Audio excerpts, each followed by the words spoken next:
बिस्मिल्लाहिर्रहमानिर्रहीम। अस्सलाम वालेकुम नाज़रीन, मैं तारिक इस्माइल सागर कुछ हक़ाइक़ के साथ आपकी खिदमत में हाज़िर हूँ।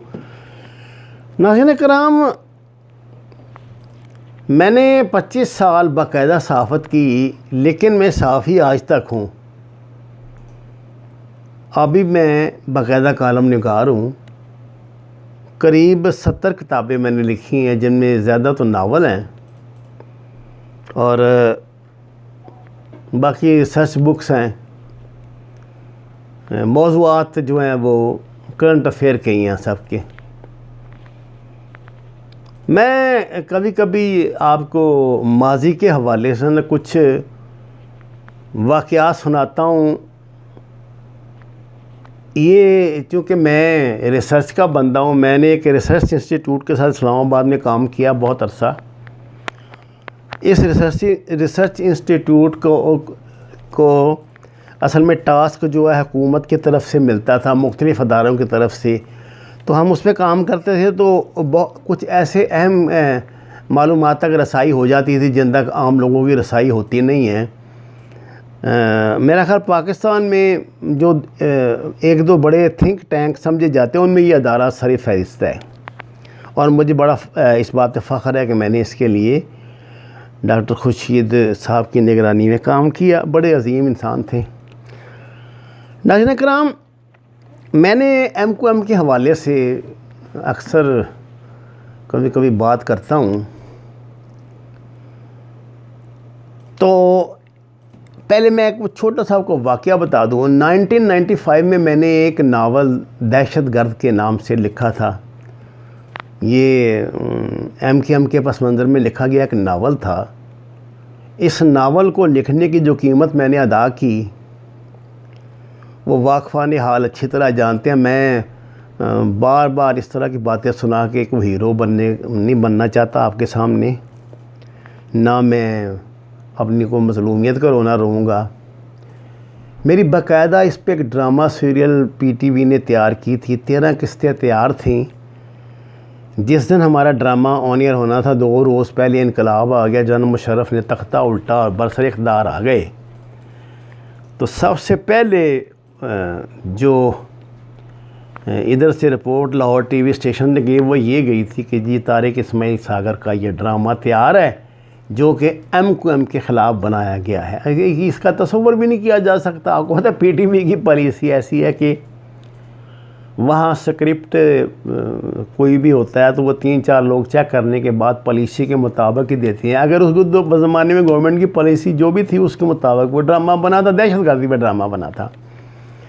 इन ज़ालिमों ने उसको आज तक ऑन एयर नहीं होने दिया, क्योंकि जनरल मुशर्रफ जब बसर इक़्तिदार आए तो उन्होंने सबसे पहला ही काम ये किया कि MQM को बाकायदा अपने साए आतफत में ले लिया। जो पहले भी अल्लाह माशाअल्लाह कोई कम तो नहीं थी, कोई यतीम तो नहीं थे पहले भी। मुझे अभी बहुत सीरियस एक साहब ने इंसिस्ट करके सवाल किया है मेरे फेसबुक के मेरे जो फ्रेंड हैं कि MQM अगर जनरल ज़ियाउल हक ने बनाई थी तो क्यों बनाई थी, और जब जनरल ज़ियाउल हक की शहादत हो गई, जहाज़ के हादसे में वो मारे गए, तो उसके बाद फिर जनरल मुशर्रफ ने बाद में आके या पिछली हुकूमतों में इन पे काबू को नहीं पाया। और फिर ये कि बाद में जब आए ये जनरल मुशर्रफ आए हैं, तो इन्होंने फिर क्यों जनरल ज़ियाउल हक से भी 2 हाथ आगे होकर इनकी सरपरस्ती की। मैं आपको ईमानदारी से इस सवाल का जवाब ये देता हूँ कि जनरल ज़ियाउल हक का जो दौर है ना, आप जाएँ 74 में वापस जाएँ, 74-5-6 में, जब ये 77 में सॉरी, जब ये बरसर इक़्तिदार आए हैं,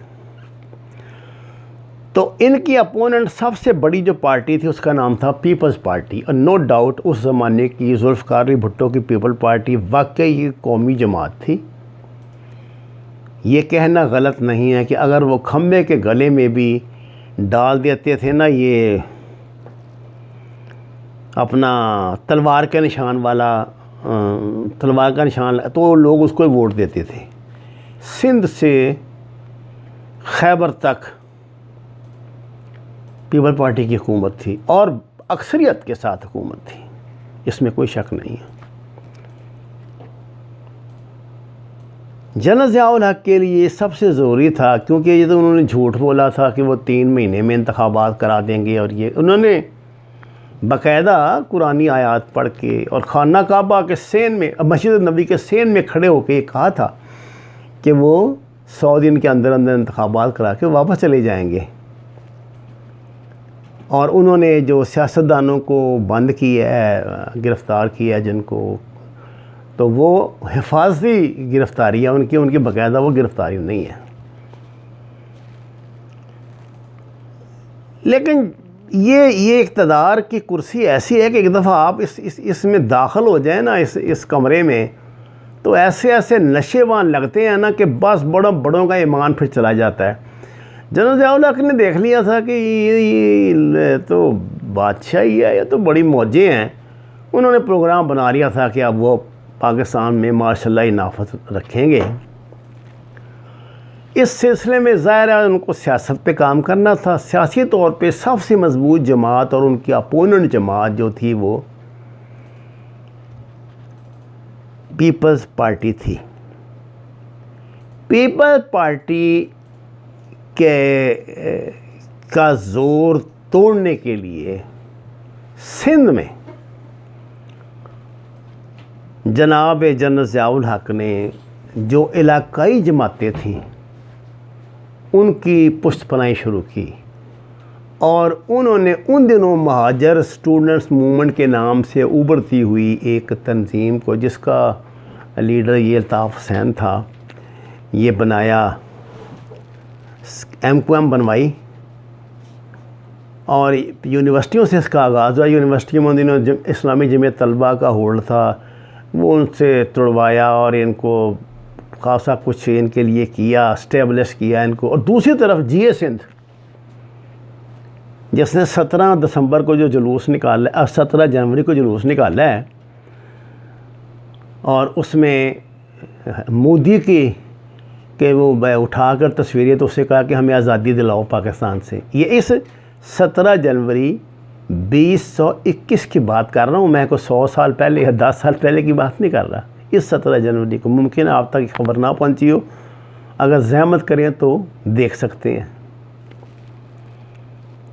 जब जनरल ज़िया उल हक की जहाज़ के हादसे में मौत हुई है, उस वक़्त तक MQM का पूरे कराची पे होल्ड हो चुका था। उन्होंने परखचे उड़ा दिए थे इसके, बाकायदा शुरू हो गया था इसके साथ मुकाबला पीपल पार्टी के साथ।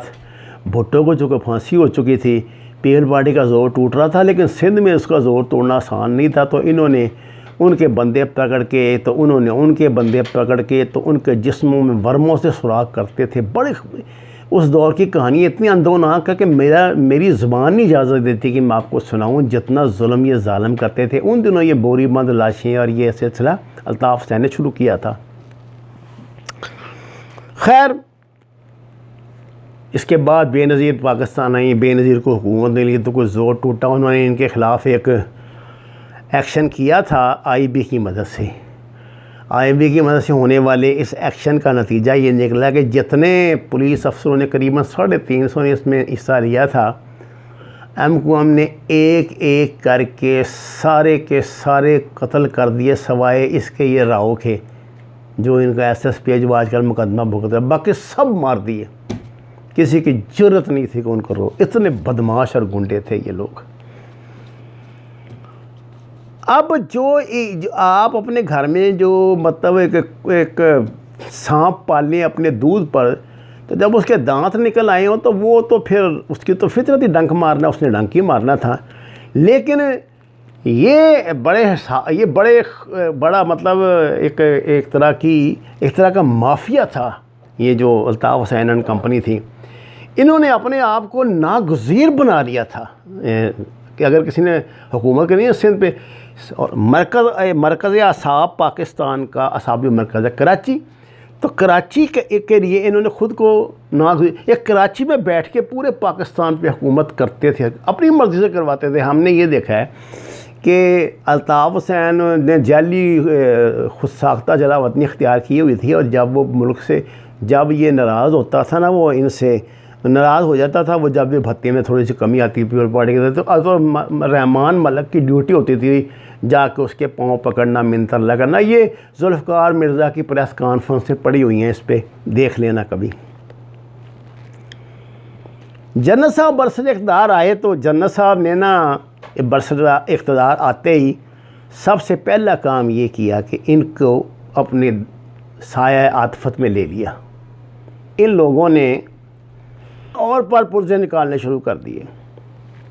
आप अंदाज़ा करें कि अल्ताफ़ हुसैन कराची में नहीं था, वो तो बैठा हुआ था वहाँ जाके, पहले ऑपरेशन पर ही भाग गया था, और जिनके लिए वो काम कर रहा था वो आपको पता लग ही गया है।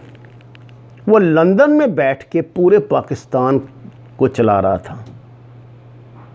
ये दोनों इक़्तिदार के रसिया, इक़्तिदार के भूखे करप्ट जमातें जो थी, मुस्लिम लीग और पीपल पार्टी, ये एक एक कदम पे उसकी मोहताज थी, उसकी ब्लैकमेलिंग के आगे, उसकी गुंडागर्दी की दास्तानें मैं आपको क्या सुनाऊँ, आपने देखी हैं। ये 6-6 घंटे वो प्रेस कॉन्फ्रेंस करता था, और इनकी जुर्रत नहीं थी लिफाफा साफ़ियों की कि चीं भी कर जाएं उसके आगे। आपने पूछा कि फिर ये क्यों नहीं उसने, जनरल मुशर्रफ ने क्यों नहीं उनको लिया था? वो भाई इसलिए लिया था, जनरल मुशर्रफ को भी इसका चस्का था इक़्तिदार का, वो भी हुक्मरान रहना चाहता था, जिसके लिए ज़रूरी था कि ये जो गुंडा ग्रुप है, ये जो माफिया है, उसके साथ रहे। लेकिन फ़ौज में ये बात कहीं ना कहीं मौजूद थी, क्योंकि उसने फ़ौजियों को भी सिविलियन समझना शुरू कर दिया था, धमकियां देनी शुरू कर दी थी। और जब बंदरिया के पाँव जलते हैं तो बच्चे अपने पाँव के नीचे ले लेती है वो। जनरल राहील को अल्लाह ने तौफीक दी, उन्होंने खुद कटा, ये उनका ज़ाती था इनिशिएटिव, जो मर्ज़ी को कहता रहे, उन्होंने लिया और उन्होंने इससे हमें निजात दिलाई, इस माफिया से। इसकी कहानियाँ कितनी भयानक हैं, अंदर के वाक़यात क्या हैं, कभी आपको वक्त मिला तो सुनाऊंगा। अभी तो तमन्ना मुख्तसर सी है, मगर तमहीद तूला नहीं। अभी तो मैं आपको इतनी सी बात ही बता सका हूँ, लेकिन आपको मैं ये बात बता दूँ, आज भी बदतरीन हालात में भी ये लोग अपने जौन बदल के हुकूमत में शामिल हैं। मैं बार बार इमरान खान हुकूमत से कहता हूँ, ये नाकाबिल एतबार है, जल्दी वक्त आ रहा है, उन्हें मेरी बात की समझ आ जाएगी। वमा अलैना इल्लल बलागुल मुबीन। नाज़रीन करम, दरख्वास्त है कुरान और नमाज को तर्जुमे के साथ जानिए। हमारे चैनल को सब्सक्राइब करें, लाइक्स दें, सच के सफ़र में हमारा साथ दें। आपका बहुत शुक्रिया।